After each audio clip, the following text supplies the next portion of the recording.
Why I stole his money.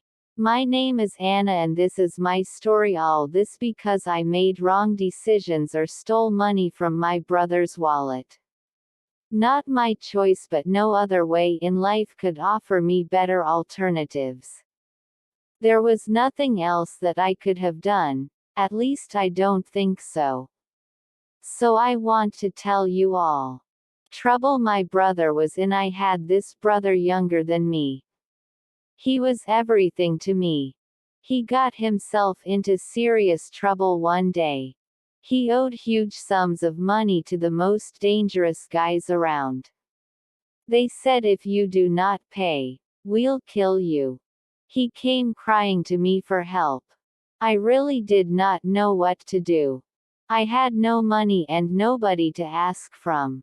Alex's offer. I recalled Alex. Alex was a wealthy fellow, possessing all money, cars, and a huge mansion. He was in love with me for a very long time. I was not in love with him. I can provide you with all the luxury goods, Anna, he said many times. But you should be my girl. I could not request any support from him. My brother's life depended on me, though. Bad things cannot be allowed to happen to him. So I ran to Alex. Alex, help me out, I said. My brother is a little in bother. Just advance some money for me. Alex laughed and said, I shall give you as much money as you may want, Anna, but on a condition, however. What is it? I asked with discomfort. You'll have to marry me, he said. Accepting the deal, I froze. I never believed him. How could he say that at such a time? I said no. I said I didn't love him, but Alex did not care about this. He said, if you want the money, you have to be mine. I was desperate. I needed to help my brother. I thought about it, and then finally agreed. Alex handed me the money. That night again, I went to his house. My objective was also to return the money, but Alex did not heed those words and came smiling so terrible as sent goosebumps on a table. I threw and caught Alex with it. He fell. I did not wait. I walked to collect the money and ran away. I ran so long till my legs felt tired. At one time, I saw a small hut. Dark and silent. No light could be seen. I started tapping on the door. The Good Samaritan boy came. Jack his name was. He seemed surprised to see me. Please, I said, help me. I have nowhere else to go. Jack looked at me for some time. He nodded and said, come in. I stayed at Jack's house for 3 days. During that time, the police came, looking for me. Alex must have called them. They searched everywhere but didn't find me. Jack helped me hide. He was so kind to me. I told Jack everything about my brother, about Alex, and why I stole the money. Jack listened without judgment. He didn't get angry. He just said, you did what you had to do for your family. Jack was different from Alex. He was calm, kind, and understanding. He made me feel safe. After 3 days, it was time for me to leave. I didn't want to, but I couldn't stay there forever. I thanked Jack for everything and said goodbye. But something strange happened. As I walked away, I couldn't stop thinking about him. His face, his voice, his kindness, it was all I could think about. Why can't I stop thinking about Jack? I asked myself.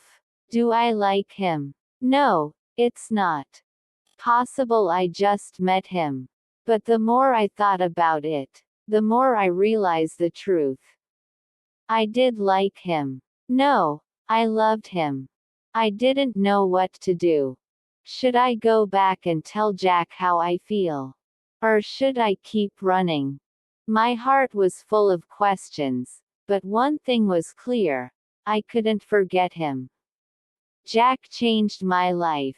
He showed me what kindness and love really mean. And now, I can only hope that one day, I'll see him again. Days turned into weeks, but my thoughts didn't change. I couldn't forget Jack. Every time I closed my eyes, I saw his face. Every time I sat alone, I remembered his words. My heart was restless. My brother was safe now. I had used the money to pay off his debt. The dangerous people left him alone, and I was happy about that. But deep inside, I felt empty. Something was missing. One day, I made a decision. I would go back. I didn't know if Jack would accept me or even want to see me, but I had to try. I packed a small bag and started my journey. When I reached Jack's house, my heart was beating fast. What if he was angry? What if he didn't want to see me again? I stood at the door, unsure of what to do. Finally, I knocked. The door opened, and there he was, Jack. He looked surprised to see me. "Anna," he said. "You're back." "Yes," I said, my voice shaking. "I came to thank you again. And to tell you something." Jack stepped aside and let me in. We sat down at the small table in his living room. I looked at him, trying to find the right words. "Jack," I began, "you were so kind to me. You helped me when no one else would. I can't stop thinking about you. I think I've fallen in love with you." Jack looked at me, his eyes full of emotion. For a moment, he didn't say anything. I felt nervous. Did I make a mistake? Finally, he smiled. "Anna," he said, "I've been thinking about you too. I missed you every day since you left. I didn't know if I would ever see you again, but I hoped you would come back." My heart felt like it was going to burst. "You mean, you feel the same way?" "Yes," he said. "I do." We sat in silence for a moment, just looking at each other. I couldn't believe it. Jack cared about me as much as I cared about him. Over the next few weeks, Jack and I spent a lot of time together.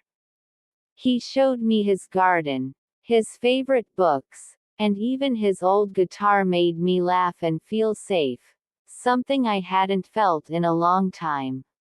But life wasn't so simple. Alex hadn't given up. He wanted revenge. One evening, while Jack and I were sitting outside, we heard a car approaching. My heart sank. I knew it was Alex. He got out of the car with two men. They looked angry. Alex walked toward us. "Anna," he said, "you thought you could steal from me and run away." Jack stood up and stepped between us. "Leave her alone," he said firmly. Alex laughed. "And who are you?" "Her protector. Stay out of this." "I won't let you hurt her," Jack said. Tension was thick. Alex's men started to move closer, but Jack didn't back down. He looked strong and calm, but I could see he was ready to fight if he had to. "I'll call the police," Jack said. "Do you really want more trouble, Alex?" Alex hesitated. He didn't want the police involved. Finally, he sneered and said, "This isn't over, Anna. You owe me." Then he turned and left. After that night, Jack and I decided to leave the town. It wasn't safe anymore. We packed our things and moved to a small, quiet village far away. Life in the village was peaceful. Jack found a job as a teacher, and I started working at a small shop. We were happy. We didn't have much, but we had each other, and that was enough. One evening, as we sat by the fire, Jack looked at me and said, "Anna, I want to spend the rest of my life with you. Will you marry me?" Tears filled my eyes. "Yes," I said. "Yes, I will." Our wedding was simple but beautiful. We didn't need a big celebration. All we needed was love. Looking back, I realize how much I've changed. I made mistakes, but those mistakes led me to Jack. He taught me what it means to love and to be loved. Now, every morning when I wake up, I see Jack beside me, and I feel grateful. My life isn't perfect, but it's filled with love, and that's all I could ever ask for. And so, this is my story, the story of how I found love, hope, and a second chance.